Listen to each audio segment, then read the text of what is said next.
everybody, what's going on? Jeff Rieger, another episode of the Daily Ticket. This one for the 19th of January. It's Thursday. We're inching closer to Lions, Bucs, Ford Field, and the shit-talking has already begun. I must say, nothing, at least for me, makes a game better than a little shit-talking.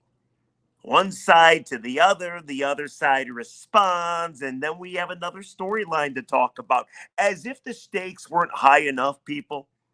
As if they weren't high enough. Now on the TV broadcast, when you watch on Sunday, no doubt they're going to be talking about CJ Gardner-Johnson, the safety for the Lions, and Baker Mayfield, the quarterback for the Bucs. Let me tell you what happened. It's a great story. So a bunch of reporters, apparently, Friday, locker room was kind of filing out. Everybody's getting ready for the game. Everybody's talked to everybody probably multiple times. And there was a group of reporters in the corner talking to CJ Gardner-Johnson. Now, if you know CJ GJ, you know he likes to talk smack. Like that's who he is. Whatever team he's been on, whether it be the Saints or the Eagles or the Lions, talk shit. But he backs it up. And I love it. So here's what CJ Gardner-Johnson said. And again, this was Friday before the Rams game, so he could not have realized that he was going to play the Bucs. But here we are as we get ready for Bucs Lions. He was asked, talk about the group of receivers you're going to go against. Puka Nacua, Cooper Kupp, Kyrie Williams, the running back, Matthew Stafford, the quarterback. Everybody asked everybody about that Rams offense, right? So here's what CJ Gardner had to say. Quote, this group probably is one of the better groups we've faced all year. He was talking about the Rams. So this group probably is one of the better groups we've faced all year besides that Tampa group. He goes on to say, if you give that Tampa group a good quarterback, that's a great group. Evans, Godwin, Gage, that's a great group. I played against them for real. Now, CJ Gardner-Johnson did not play in the game against Tampa that the Lions won 20-6. Baker Mayfield stunk in that game, okay? But he's played against those receivers before. So on Friday, he says this. He says this having no idea he's going to play the Bucs. He probably doesn't think he's going to play the Bucs. He's probably thinking, oh, we're going to play Dallas. Or, you know what? We're going to play Philly. We're not going to play the Bucs. And here we are. Bucs Lions Sunday at Ford Field. And it's funny because you know how these things work. This was not a big story. Took a couple days to matriculate out. And then, of course, you know how this works. Baker Mayfield, when he talked to the media yesterday, first day talking after their big Monday night playoff win against Philly, he was asked about it. Hey, did you hear what CJ Gardner-Johnson had to say about you? He essentially thinks you suck as a quarterback. Let me play you his response, then we'll get into it, okay? Here's Baker Mayfield responding to CJ Gardner-Johnson before the Rams game, thinking Baker ain't very good. I don't think he's really watched film because he mentioned Russell Gage. You know, we love Russell, but Russell hasn't played a snap all year for us. He must be going off the preseason stuff that the media was talking about, but he didn't play our first game, so I'm excited to see him. I think he's a really good player. He has been for a while. And he's been an impactful guy on every team he's been on. So he's a good player, but yeah, he's got to do a little bit more film study. All right, so he got the little dig in because, of course, CJ Gardner-Johnson talked about Russell Gage, who has not played a single snap all year long. And that's how Baker responded. But he did say that CJ Gardner-Johnson's a great player and he's looking forward to playing against him. Here's the thing. There's two schools of thought when you're wondering if CJ Gardner-Johnson should continue to do these kinds of things. Talk a little shit, right? There's the one school of thought where you're like, oh, my God, I'm so worried, right? Oh, my God, Baker Mayfield, the guy's kind of a red ass. He was the first overall pick. He probably fuels himself on disrespect that others provide him. He's had his best season of his career. He just threw over 350 and 3 touchdowns in a playoff game. First Buck ever to do that. Not even Tom Brady did that. So a lot of Lions fans are probably like, no, no, no, this is so nice. This is so great. This is fucking awesome. No, no, don't rock the boat. Don't give them bulletin board material. I'm afraid the biggest opportunity of our life is going to go away. I'm sure there's some Lions fans that think that. Then there's other Lions fans, like myself, that love it. I love it because I'm in the media, but I also love it because the back and forth is always awesome to me. I like storylines, but more than anything, I have great confidence in the Lions. I know they're a different team. They prove it to you every week this season. They proved it to you on Sunday at Ford Field when they beat Stafford and the Rams and cleansed all their demons. It doesn't matter what CJ Gardner-Johnson says or doesn't say, because I do believe the Lions are going to beat the Bucs. I think this little tiff between CJ GJ and Baker Mayfield, and it's not the end. I guarantee it. I'm sure CJ GJ might talk today. Maybe he'll talk tomorrow. You know that dude. He's going to have a response for Baker. But I think this back and forth is all about your confidence. I think it's that simple. The people that are confident in this football team have no problem with shit talking. The people that are not confident, the people that are a little worried, the people that just really don't want to see the run end and think it will because it has in the past, I think those people are the people that are uncomfortable with the back and forth. I personally love it, but I want to hear from you on the comments section. What do you think of the shit talking? Now, again, CJ Gardner-Johnson did not do it after he realized he was going to play Baker Mayfield. He did it before where he did not realize it. So does it mean a little different? I don't know. He still doesn't think Baker can play. And he made that pretty damn apparent. And Baker said what he said, and we just played it for you. So where are you in the comments section? Do you love the cockiness, the brashness, the arrogance, talking a little shit before the biggest game of our lives? Not CJ Gardner-Johnson's life. He's been to a Super Bowl. But our lives? Or do you hate it? The other school of thought, too, is the secondary hasn't been very good. They've been shredded. Now, they've done a nice enough job against the Rams and against the Vikings and against the Cowboys to keep them out of the end zone. But you got to believe it's going to be another game like we saw the last 4 games. Godwin, Evans, both really good receivers. They're going to get theirs. Now, I do wonder if the Lions secondary is going to be able to keep that Bucs offense out of the end zone like we've seen against other teams. So how do you feel about the comments? Maybe you don't feel anything. Maybe you're just frothing at the mouth to get this game underway and kicked off at 3 o'clock, Ford Field, Sunday against the Bucs. Here's the other thing, by the way. I think it's going to be a close game. I know there's a lot of people that are just like, you know what? Lions are going to win by 2 scores. This is going to be our moment. We're going to get to the NFC title game. Maybe the Packers upset the Niners. Maybe the NFC title game is going to be at Ford Field in Detroit. Like, yes, there's a lot of confidence. There should be a lot of confidence. Nobody thought the Bucs were going to get to this point. However, if you look at the Bucs over the last 7 games, they have the second best defense in all of football. They are holding teams to under 2 scores. They're holding teams to 14 points or less. Now, some of those teams that they played suck. Carolina, they played twice. The Panthers are god-awful, correct? So, like, whatever they did against them, you're not going to be impressed. However, they did go in December into Lambeau and beat the Packers 34-20. That's a Packer team that a lot of people think pretty highly of. The following week, they beat the Jags 30-12. So they can D up. The Bucs can stop the run as well. Go back to the game. It was week 4 in Tampa Bay.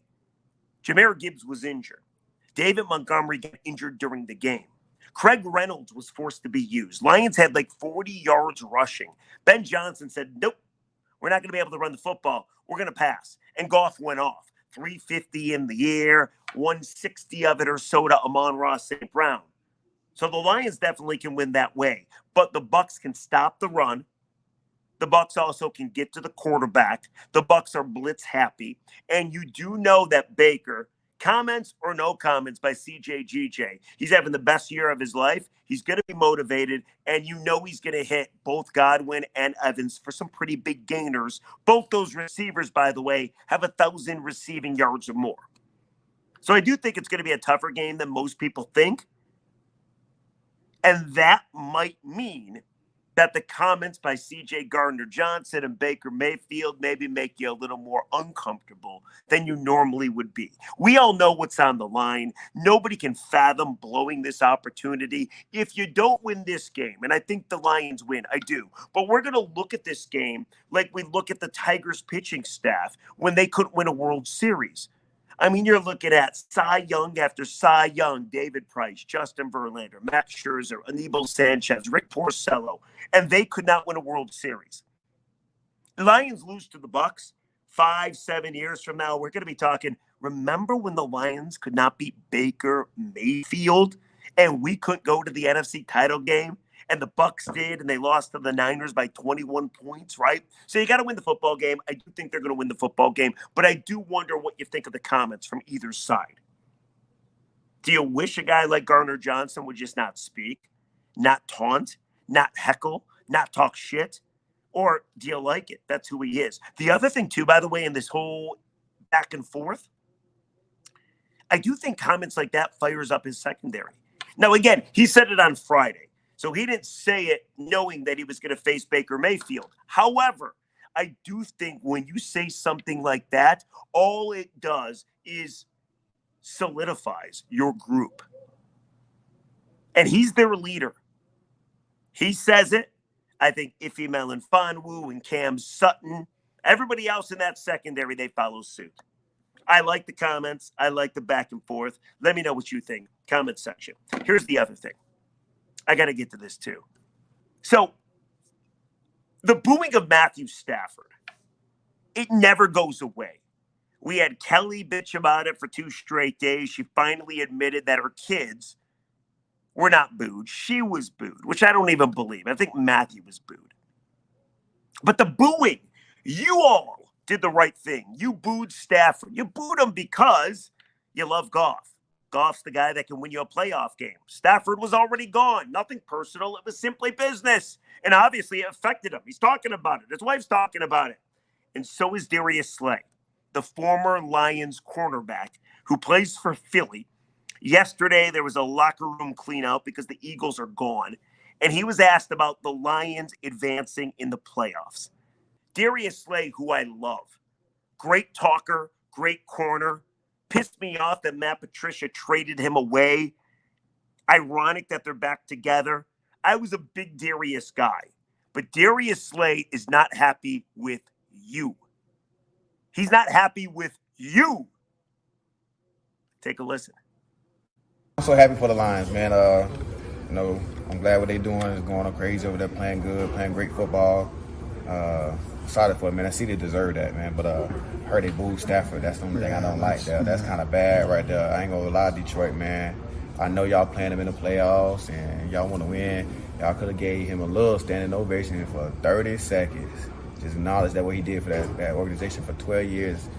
And but to do that and boo him and his kids and all that kind of stuff, I ain't gonna lie. If I was Stafford, I probably wouldn't have stepped back over there no more.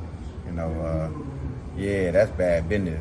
They should have kind of fixed that. They should have did that. That was terrible, Detroit, man. We got to be better than that. They got to be better than that, because there's some good fan bases as well. But yeah, they can't do that to Staff. Because I came there, even though they was losing. Because now they was losing when I came there.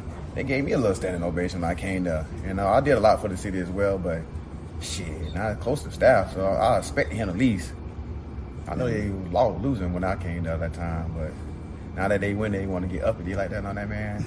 And he the one brought y'all back a little bit from 0-16, and he all that. He's a tough dude too. Now he take a lot of hits and came back and broken ribs, winning games for him, and all that kind of crazy shit.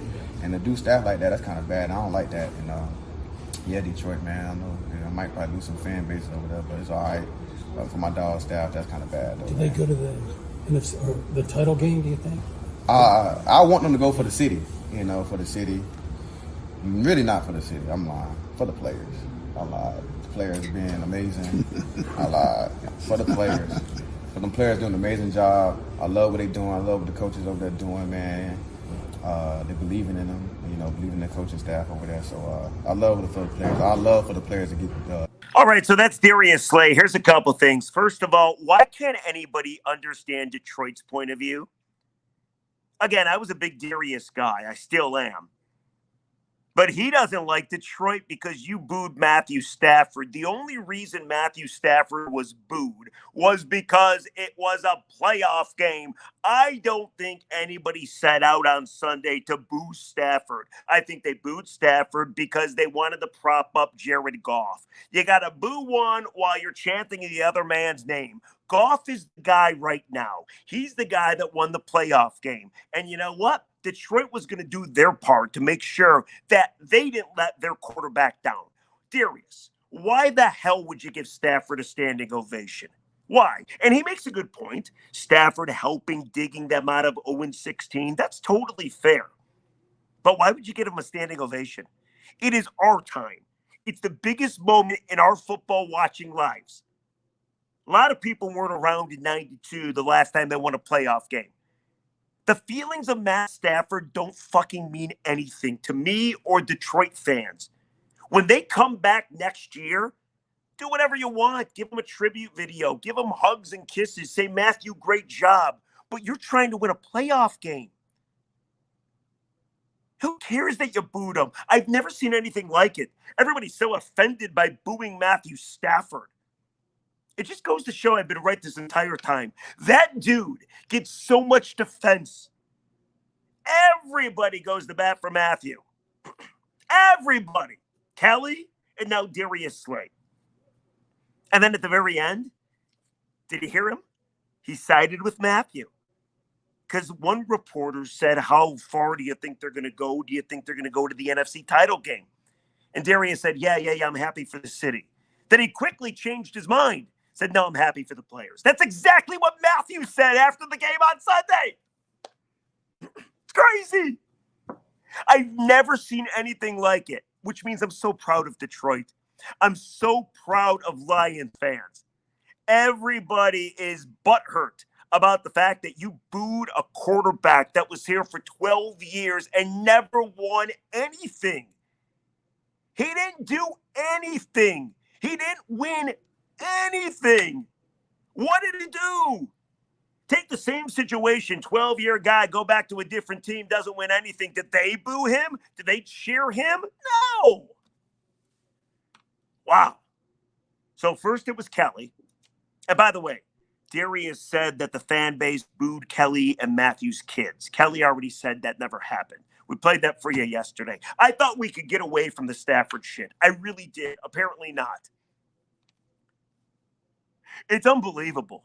It really is. So who's next? It was Kelly. Now it's Darius Slay. What other former Lion is going to be mad at Detroit because you had the audacity to boo Matthew Stafford? Oh, my goodness. What am I missing? What am I missing here? What did Matthew do that he did not deserve to get booed? Like, what did this man do in this city? And I know he was charitable. Thank you. But nobody cares about that stuff. You know what people care about? They care about, for the first time in their football watching lives, to be relevant and to have a chance to go to the Super Bowl. That's why Detroit's great. They understood what was at stake on Sunday. They knew they had to beat the guy that was here for 12 years, that they loved, by the way, so they acted accordingly. And you know what? I don't agree with Darius Slay. I don't agree with Kelly Stafford. I think you guys did a great job. Great job. The other thing, too, by the way, is, and we said this, too, you supported Stafford for such a long time. All you did was defend him, stick up for him, treated him like gold. So forget his comments from the other day. I don't even care about him anymore. It is what it is. But now Darius looks down on Detroit because you booed him. What am I missing? I have to be missing something. Why is Matthew Stafford, a guy that never won anything, the one guy that is unbooable? It's a sin to boo him. Tell me, what am I missing? Please. That's all I got for you. Let's go to the comments. How about this one? Lose the red. Looks like you're speaking from Hades. Love your show, though. It's from Ryan Featherly, 6722. Yeah, sometimes I have that red backdrop behind me. All depends on where I can do the podcast. What else we got? Twins 111105 says, Rieger, you're pure evil. I fucking love it. Why am I evil? What the heck? Twins 11105 says, wait a minute, Rieger. The Philly fans would most definitely boo children. Maybe. How about this one? I don't know what to think of this comment. It's from Pa6491. Says, Rieger is both hilarious, thank you, and an idiot. Not an easy feat, but I keep coming back. Well, thank you, Pa. Appreciate that. Jeff, you ought to be ashamed of yourself booing Stafford. How many hundreds of school lunches, feedings, and tuitions of kids in Detroit did you pay for like Stafford? How many games was your body broken and still went back on the field to play? How many fourth quarter comebacks did you do for Detroit? The guy stayed when he could have left after his contract, when he had horrible management for years. This guy paid his own money, set up a foundation in Detroit, and helped a ton of people in the community. And instead of just saying nothing, people behave like morons and incompetent douchebags, booing him. He never spoke bad about the team. Buffoonery. Had an absolutely no legitimate reason to be booed, period. Guys, this is unbelievable. And maybe this is what Darius Slay is thinking too. We're all thankful and grateful that the Staffords were charitable people. Thank you. But all sports fans care about and judge their athletes on is winning. He never did that. And the only reason he was booed is because you had to cheer Jared Goff. My God, people are so sensitive. It's sports. I'll boo you. Boo! Are you offended? And then I always like it when I can get people to argue in the comment section. Rich Diana 3663 says, we gave Stafford tens of millions. He gave us a below average team. Then there were some responses. At Jam City says, that's bullcrap lies and incompetence. He's one among 11 on the field, didn't have help many years, and drafted no one. And the NFL screwed the Lions out of many wins for years, especially the away games at Dallas games for years, where the Lions could have won a championship probably. So there you go. Never stops. I didn't realize playing Matthew Stafford, beating Matthew Stafford, would produce days upon days of people talking about him getting booed. But here we are. All right, guys, that's the Daily Ticket. I got to go do a Red Wings intermission. We'll see you tomorrow on a Friday. We'll talk all about Bucs and Lions and who wins this football game and why. It's been fun. See ya.